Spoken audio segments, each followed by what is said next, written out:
수학 문제집을 이렇게 진행하시면 망해요. 문제를 풀어봐?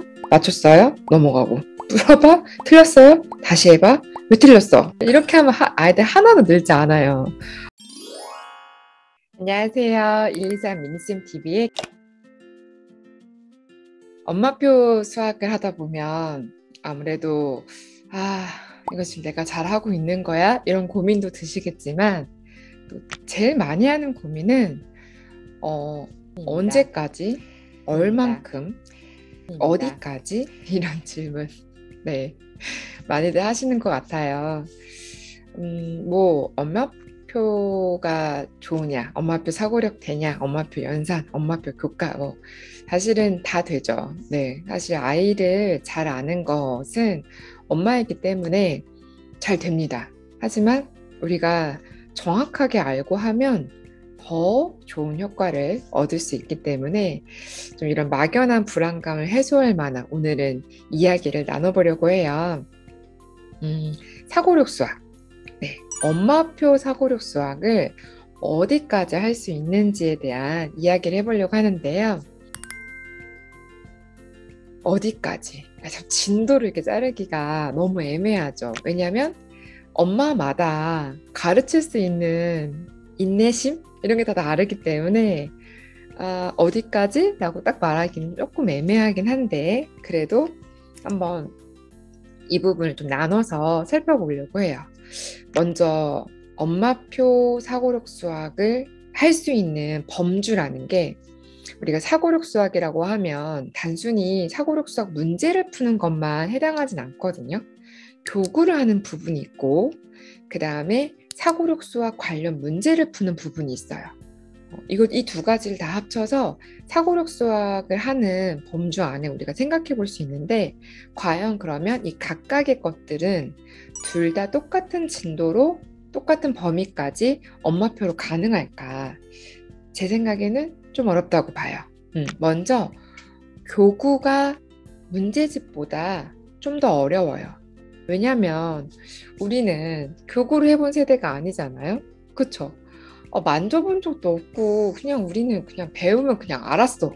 근데 왜 너는 이게 안 되니? 이런 생각도 들다 보니까 교구를 조작하면서 아이한테 어떤 이야기를 해줘야 될지 또는 이걸 어떻게 말로 풀어야 될지 너무 애매한 교구를 엄마가 만지면서 다 보여주면서 개념 설명해야 되나? 아니면 엄마는 말로만 떠들고 아이한테 하라고 해야 되나? 여러 가지 디테일한 how to에 관련된 부분들을 좀 더 어려워하시는 것이 사고력 수학 중에서도 교구가 아닌가 생각해요. 그래서 교구는 어렸을 때 예를 들어 우리가 교구를 좀 만지기 시작한 나이가 3살, 4살, 5살 이때 이제 본격적으로 많이 만지기 시작해요. 3살은 이제 생일이 빠른 친구들의 경우에 그렇죠. 말문이 터졌거나 대화가 그래도 이루어져야지만 어떤 교구를 이 아이가 내가 이제 가르쳐 주는 대로 어떻게 따라오는지 좀 반응을 살필 수가 있는데 알아들었나 못 알아듣나 반응이 확인이 안 되는 경우는 아무래도 좀 진행이 어렵겠죠. 그래서 제가 엄마로서 해보니까 3세 때 하기가 이게 만만치 않, 이게 정말 어려워요. 말이 늦으면 더 어렵더라고요. 그래서 말이 좀 되면 3세도 가능하지만 근데 그때는 노는 거죠. 재미있게 노는 거. 4세 때도 물론 재미있게 노는 거긴 한데 그래도 4세가 되면 조금은 더 소통이 가능하기 때문에 어쨌든 그런 시기에 엄마가 아이한테 퍼즐을 꺼내 와봤어요. 그래서 아이한테 이거 같이 맞춰보자 이렇게 제시를 했어요. 아이가 이제 엄마 한번 여기 놓아볼게. 여기 뭐가 들어가면 좋을까? 이 조각인가? 이 조각인가? 막 이런 연기나 이런 쇼는 엄마표라면 당연히 아니 선생님들도 해주시는데 엄마가 이 정도 안 되면은 엄마표 안 맞는 거죠. 안 돼요. 연기가 안 되면 불가능하죠. 어쨌든 이제 이런 걸 이렇게 보여줬을 때 아이가 뭔가에 상호작용을 하면서 하려고 한다면 엄마표 하기 나쁘지 않은 거예요. 그쵸? 그러니까 제안을 했을 때, 제시를 했을 때 조금이라도 관심을 보이면 엄마표로 교구가 가능하긴 하다. 하지만 제시를 했는데 반응을 보이지 않아. 아이는 하고 싶은 거 하고요. 막 이렇게 이렇게 흐트려 버린다든지 좀 통제가 안 되는 모습을 보인다. 그럼 또 그걸 억지로 안 치고 괜히 아이랑 실랑이 하면서 그럴 필요는 없는 거죠. 못하는 거예요. 깔끔하게 접는 거예요. 다만 시키고 싶잖아요.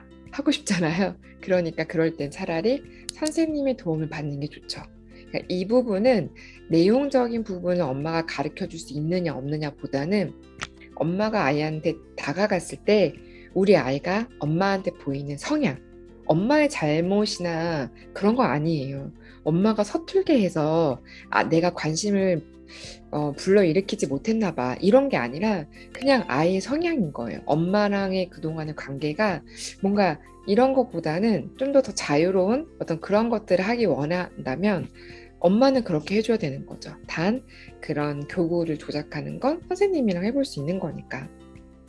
그래서 이때는 엄마표의 교구에 대한 부분을 일찍 마음을 접으시는 게 좋고요. 관심을 보이면 지속을 해보셔도 좋아요. 다만 어디까지? 교구는 단계가 올라가면 올라갈수록 상당히 준비해야 될 부분들이 많아요. 예를 들자면 제가 많이 추천드리는 슈필마테의 교재를 보면 교구를 사용해서 수학적 원리를 익히는 그런 프로그램인데요.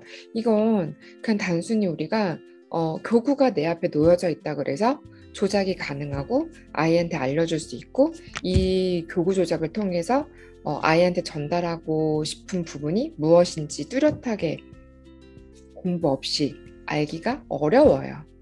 그러니까 엄마표 교구가 가능한 부분은 초등학교 저학년 정도까지 내용을 담고 있는 부분까지 엄마표 교구가 가능하죠. 7교로 퍼즐을 맞춘다든지 쌓기나무 이런 여러 가지 것도 사용하는 거, 도형을 아이들이 그냥 펜토미노 이런 도형 별로 안 좋아하니까 우봉고나 블로커스 같은 어떤 보드게임을 사용한다든지 이런 것들이 가능한 범위가 그 정도. 근데 이제 문제집으로 와볼게요. 엄마표로 할 때 가장 편하고 쉽게 접근할 수 있는 게 문제집이죠. 그렇기 때문에 사고력 수학도 문제집으로 접근하는 건 조금 더 편하게 생각하세요.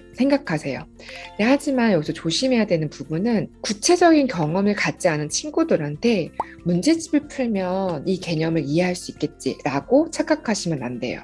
예를 들면 그림으로 무게 비교하는 문제를 물어봤어요. 그렇게 해서 아이한테 알려줬든 아이가 맞췄든 그게 알고 맞추든 대략 느낌으로 맞춘 거든 어쨌든 맞췄으면 우리는 안다고 생각하잖아요. 근데 이제 그렇게 배운 개념과 직접 뭔가 시소를 타면서 무게를 비교해 본 경험은 확실히 아이들이 개념으로 가져가는 데는 이쪽이 더 수월하고 빠르겠죠. 오래 기억에 남고. 문제집으로 이해하는 개념은 굉장히 한계가 있어요. 어린아이들한테. 왜 구체적인 경험이 없는데 그냥 어떻게 글자를 읽고 그냥 그림에 나와 있는 거면 어떻게 막 그냥 이해가 돼요. 이건 어려운 부분이거든요. 그러니까 문제집을 시작할 때는 이 시작 시점이 가장 중요한 거예요. 문제집 자체보다도 시작 시점. 우리 아이는 구체적 경험을 많이 가졌는가. 이거는 교구로서 꼭 돼야 된다. 이게 아니라 그냥 생활에서 이런 내가 수학적인 개념을 알 수 있는 상황에서 나는 전달하는 스타일인가. 이걸 봤을 때 교구 없이도 문제집 들어갈 만한 아이인지 아닌지 좀 판단에 영향을 미치게 되고요. 문제집을 이제 진행할 때는 수학 문제집을 이렇게 진행하시면 망해요. 문제를 풀어봐. 맞췄어요? 넘어가고. 풀어봐? 틀렸어요? 다시 해봐? 왜 틀렸어? 이게 뭐예요? 이렇게 하면 아이들 하나도 늘지 않아요. 너는 어떻게 생각했어? 아이의 생각이 엄청 중요한 거예요. 그래서 너무너무 쉬운, 예를 들면 누가 봐도 A랑 B를 비교했는데 누가 봐도 A가 길어요. 근데도 물어보는 거예요. 너는 왜 A가 길다고 생각했어? 그럼 아이 입장에서 얼마나 난처해요? 난 직관적으로 이게 길다고 느꼈는데 엄마가 이렇게 물어보니까 몰라? 이렇게 얘기하는 아이와 엄마도 알고 나도 알지만 다시 한번 내 입으로 A가 여기서 이만큼은 얘가 더 길어요 라고 말할 수 있는 아이는 사고하는 과정이 완전 다른 거예요. 이거는 똑같은 문제를 맞췄어도 이렇게 반복적으로 문제에 너무 당연하게 답을 맞출 수 있는 문제에 대해서 설명할 수 있었던 또는 뭐 문제를 그대로 따라 읊었던 그냥 이거니까 이거예요. 그냥 이렇게 말하든 무슨 말이든 할 수 있는 아이들은 확실히 자기가 어떤 얘기를 할지 고민한 순간을 분명히 했겠죠. 근데 몰라 그냥 이거야 당연히 이거지 이렇게 나 말하고 넘어가는 경우는 사고를 꼼꼼하게 하지 않는 습관이 자꾸 배는 거죠. 이런 부분 되게 중요한 거예요. 그래서 이런 것들을 잘 지켜주신다는 전제하에 우리는 범주를 봐야겠죠. 그냥 문제집 풀릴 거면 오래 못 풀려요. 왜? 문제는 어렵고 점점 더 복잡해지는데 그 하나하나 세부적인 과정들을 뜯어내지 않으면 설명해주기 어렵거든요. 어차피 일방적으로 문제를 풀어 설명할 바에는 아이가 100% 이해가 된다고 볼 수가 없기 때문에 이런 식의 스타일로 사고력 수학을 접근하지 않았다면 그럼 그냥 일찌감치 보내는 게 속 편해요. 네. 근데 아이한테 이거 잘 풀었다. 이거 어떻게 풀었어? 또는 잘못 푼 오답에 대해서 왜 너는 이걸 이렇게 생각했어? 라고 물어보는 그런 것들을 나는 감정이 개입되지 않으면서 아이와 대화를 나눌 수 있다. 라고 하면 좀 더 오랫동안 진행이 가능해요. 확실히 가능해요. 네. 마치 가르치시는 분들만 그걸 할 수 있는 영역이라고 생각하시면 안 돼요. 수학이라는 내용이 굉장히 어려울 때가 아니잖아요. 초등에서 하는 내용들은. 그렇기 때문에 조금만 준비를 하고 조금만 고민을 하면 아이한테 편하게 대화를 이끌어갈 수 있는 분명한 더 장점이 될 수가 있거든요. 그래서 이런 부분이 가능하다. 그러면 문제집으로 따지자면은 인문까지 1032 인문 정도 문제집까지는 풀리실 수 있어요. 근데 초급은 좀 보긴 봐야 돼요. 이런 거예요.